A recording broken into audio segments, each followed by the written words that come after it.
Hi guys, welcome back to my blog. तो आज के इस ब्लॉग में हम लोग बहुत इंपॉर्टेंट टॉपिक पर बात करने वाले हैं। तो बेसिकली ये ब्लॉग किस बारे में है मैं आपको ये बताऊंगी। बहुत सारे बहुत सारे क्वेश्चन जो है मेरे कमेंट सेक्शन से भर गए, तो मैंने सोचा कि इस टॉपिक पे चलो बना ही देते हैं, क्योंकि बहुत लोग के क्वेरीज हैं और अभी एमबीए के एडमिशन हो रहे हैं। तो इंटरव्यू के रिगार्डिंग ये वीडियो है।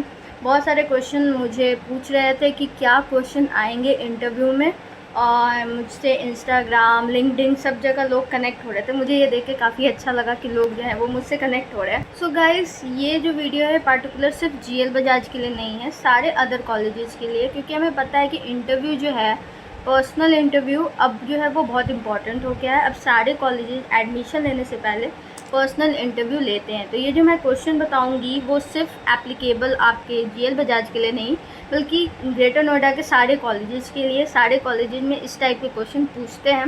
तो बेसिकली चलिए शुरू करते हैं बिना किसी देरी के। सो गाइस, पहला क्वेश्चन ये था कि इंग्लिश में इंटरव्यू देना ज़रूरी है या नहीं है। तो मैं बता दूं कि आप इंग्लिश में दें या हिंदी में दें, आपका कॉन्फिडेंस लेवल चेक होता है। लेकिन अगर आप इंग्लिश में देते हैं तो इम्प्रेशन बहुत अच्छा पड़ता है और सिलेक्शन के जो चांसेस हैं वो बढ़ जाते हैं। तो मेरा जो टिप्स है वो यही रहेगा कि आप इंग्लिश में ही कोशिश करें, तो इंग्लिश में इंटरव्यू दें। लेकिन हाँ, अगर आपकी इंग्लिश थोड़ी वीक है तो आप इंग्लिश हिंदी मिक्स करके दे सकते हैं, और अगर आप बिल्कुल ही कंफर्टेबल नहीं है तो आप हिंदी में दे सकते हैं। मैटर करता है कि आप सही आंसर दें। तो अगर आप सही आंसर देते हैं तो आपका इंग्लिश हिंदी उतना मैटर नहीं करता। लेकिन हाँ, मतलब मेरे साइड से यही है कि आप इंग्लिश में ही दें तो ज़्यादा बेटर रहेगा। तो गाइस, सब जब जाते हैं एडमिशन लेने के लिए एमबीए में और जीएल बजाज में, तो सबसे पहले ये लोग आपसे जो है वो फॉर्म फिल करवाते हैं। उस फॉर्म में आपके जितने भी पर्सनल डिटेल्स होते हैं, जैसे नेम हो गया, 10th-12th में कितने मार्क्स आए थे, ग्रेजुएशन में कितने मार्क्स आए थे, फादर्स नेम, मदर्स नेम, वो सारा फिल करवाते हैं। जब वो फिल हो जाता है तो आपका उसी दिन इंटरव्यू होता है, या फिर वो लोग बताते हैं कि किस दिन इंटरव्यू होगा, ठीक है। तो इंटरव्यू होने के लिए आपको ये पहले एक केबिन में लेके जाते हैं, फिर उस केबिन में आपको बैठाया जाता है प्रॉपरली। हो सकता है इंटरव्यू जो है वो एक सर लें, या फिर 2-3 सर भी हो सकते हैं आपका इंटरव्यू लें। तो गाइस, जो इंटरव्यूअर होते हैं वो आपको जो है वो कॉपी पेन पहले दे देते हैं, और उसमें आपको बताते हैं कि, मतलब वो आपको बताते नहीं हैं बल्कि बोलते हैं कि आप अपना सेल्फ़ इंट्रोडक्शन लिखें 100 वर्ड्स में। वो आपको कुछ टाइम देते हैं, उसमें आपको अपना सेल्फ़ इंट्रोडक्शन देना है। तो मेरा टिप्स ये है कि आप सेल्फ़ इंट्रोडक्शन को सिंपल रखें, मतलब उसको ज़्यादा बढ़ा चढ़ा के नहीं बताएं, उसको रियल रखें। मेनली आप वो स्किल्स ऐड ना करें जिसके बारे में आपको पता नहीं है, क्योंकि वो जो आप लिखते हैं उसमें उसी के रिगार्डिंग वो जो इंटरव्यूअर होते हैं वो अगला क्वेश्चन आपसे पूछते हैं। मतलब जो जो स्किल्स आपने उसमें लिखा है उसके बारे में वो पूछेंगे। जो जो इंटरेस्ट, जो जो आपका हॉबी उसमें आपने इंक्लूड किया है उसके बारे में जो है वो इंटरव्यूअर पूछते हैं। तो इसको जो है जितना आप सिंपल रखेंगे आपके लिए ही बेनिफिट होगा। तो गाइस, इन केस अगर उन्होंने आपको कॉपी पेन नहीं दिया तो वो आपसे जो है वो ओरली आपका सेल्फ़ इंट्रोडक्शन पूछेंगे। तो सबसे पहला चीज़ है कि आपका सेल्फ़ इंट्रोडक्शन बहुत ही सॉलिड होना चाहिए। तो एक सॉलिड सा सेल्फ़ इंट्रोडक्शन तैयार करके जाएं, क्योंकि first impression is the last impression. तो अगर इंप्रेशन सही रहेगा तो इंटरव्यूअर जो है वो पहले से ही आपसे इम्प्रेस रहेंगे, एक परसेप्शन बना के चलेंगे कि हाँ, आप जो है वो पढ़ने में तेज़ हैं। तो क्वेश्चंस भी अगर आप कुछ आंसर नहीं भी करते हैं तब भी वो आपको सेलेक्ट कर लेंगे। सो गाइस, वो क्या क्या क्वेश्चन पूछते हैं सेल्फ़ इंट्रोडक्शन के बाद, उसके लिए मैंने बहुत सारे एमबीए वाले बच्चों से बात की। सबके क्वेश्चन मिला करके मैंने जो है यहाँ पे लिख लिया है कि क्या क्या क्वेश्चन जो है वो पूछते हैं। तो पहला तो आपका सेल्फ़ इंट्रोडक्शन है, जो मैंने बता दिया कि आपको अच्छे से प्रिपेयर करके जाना है, चाहे रिटन हो चाहे ओरल हो, वो सेल्फ़ इंट्रोडक्शन पूछेंगे ही। उसके बाद आपका दूसरा क्वेश्चन रहेगा आपके कोर्स से रिलेटेड। जैसे अगर मान लीजिए आप बीकॉम बैकग्राउंड से हैं तो उससे रिलेटेड आपसे बहुत सारे क्वेश्चन पूछेंगे, जो कि मैं अभी आगे वीडियो में बताऊंगी कि क्या क्या क्वेश्चन रहेंगे। उसके पहले कुछ बेसिक क्वेश्चन जो वो पूछ सकते हैं, अगर आप देख के जाएँ तो बेटर रहेगा। जैसे पहला क्वेश्चन होगा कि आपने एमबीए करने के लिए जीएल बजाज को ही क्यों चुना। आप अदर कॉलेजेस भी चुन सकते थे, क्योंकि नोएडा में बहुत सारे कॉलेजेस हैं, तो आप जीएल बजाज ही क्यों चुने। तो इसका आंसर आपको पता होना चाहिए ताकि आप जो है वो इसका आंसर दे पाए। सिंपल रहना चाहिए, ज़्यादा उसमें आपको मेहनत करने की ज़रूरत नहीं है। और दूसरा क्वेश्चन ये पूछ सकते हैं कि आपने एमबीए क्यों चूज किया। मतलब आप अदर कुछ भी चूज कर सकते थे, एमबीए क्यों चूज करना चाहते हैं, तो आपको रीज़न पता होना चाहिए। जैसे आप कुछ भी अपना जो है आंसर दे सकते हैं कि आपको फाइनेंशियली इंडिपेंडेंट होना है, या फिर कुछ भी आपका जो मतलब मोटिव है एमबीए चुनने के रिगार्डिंग, आप उसका आंसर कर सकते हैं। मेरी एडवाइस यही रहेगी कि कुछ भी क्वेश्चन हो आप आंसर करें, ये नहीं कि आप कुछ नहीं बोलें, मतलब कॉन्फिडेंस रखें अपने ऊपर और आंसर ज़रूर करें। फिर फर्दर वो आपसे पूछ सकते हैं कि आपको एमबीए के बारे में कहाँ से पता चला और आपको कैसे पता चला कि जीएल बजाज का एमबीए जो है वो ज़्यादा बेटर है। तो उसका आंसर आपके पास होना चाहिए कि हाँ, आपको कहाँ से पता चला कि एमबीए जो है वो जीएल बजाज से करना चाहिए।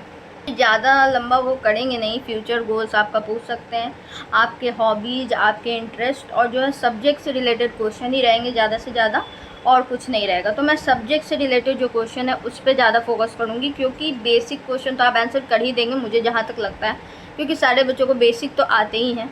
तो मैं बेसिक क्वेश्चंस कुछ बता देती हूँ जो मैंने लिख करके रखा है।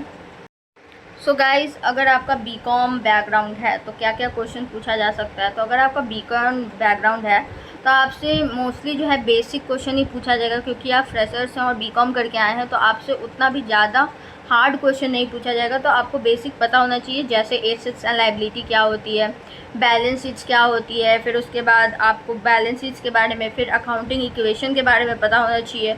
उसके बाद डेप्रिशिएशन क्या होता है, तो डेप्रिशिएशन के बारे में थोड़ा बहुत जर्नल एंट्री आपको पता होना चाहिए, जो हम लोग 12th में पढ़ चुके हैं। फिर डिविडेंड और इंटरेस्ट में क्या डिफरेंसेस है, तो ये पता होना चाहिए। इक्विटी शेयर्स क्या होता है, ये पता होना चाहिए। फिर कैपिटल एंड रेवेन्यू में क्या डिफरेंसेस हैं, ठीक है, ये आपको पता होना चाहिए, जो कि बहुत ही मतलब नॉर्मल क्वेश्चन है, जो कि आपको पता होगा क्योंकि आप तुरंत अभी पढ़े हैं ग्रेजुएशन में।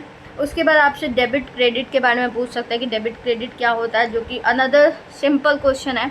उसके बाद कि बैलेंस शीट हम लोग क्यों बनाते हैं, बैलेंस शीट से हमें क्या फ़ायदा है, ये पूछ सकता है। बैलेंस शीट में क्या क्या आता है, तो वो सब आपको पता होना चाहिए। और सबसे इम्पॉर्टेंट जो क्वेश्चन है वो है गोल्डन रूल्स। गोल्डन रूल्स जो हम लोगों ने पढ़ा है 11th-12th में, वो ये लोग पूछ सकते हैं, जिसमें कि जैसे नॉमिनल, पर्सनल, रियल अकाउंट रहता है, तो वो आपको पता होना चाहिए।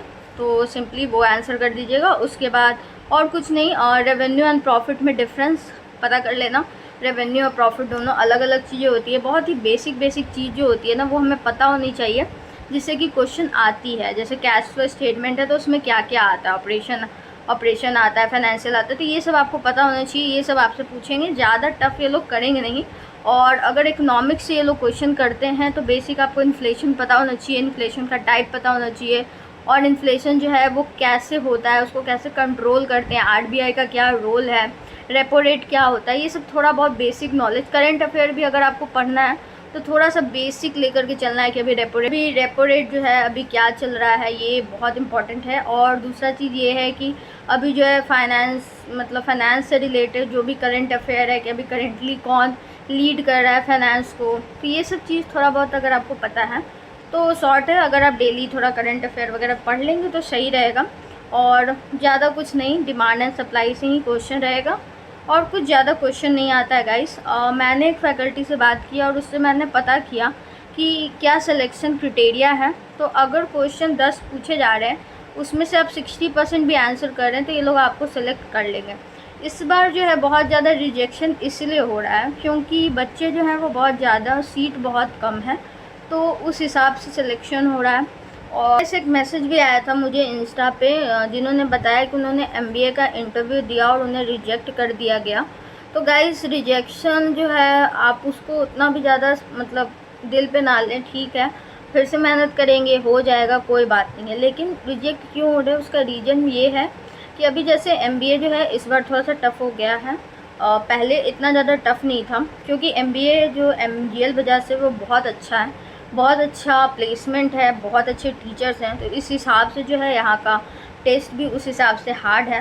तो इसलिए मेहनत तो है वो पूरी करनी पड़ेगी। अगर थोड़ा सा भी गड़बड़ होता है तो ये लोग आपको रिजेक्ट तो करेंगे ही, बट अगर आप 60% भी आंसर कर रहे हैं तो आपको ये लोग सेलेक्ट कर लेंगे, ये यहाँ का क्राइटेरिया है। तो कोशिश करें कि मैक्सिमम क्वेश्चन का आंसर जो है आप कर दें, ताकि आपका सिलेक्शन हो जाए। गाइस, अगर आप बीकॉम बैकग्राउंड से नहीं हैं तो please do comment so that I can make a separate video for that.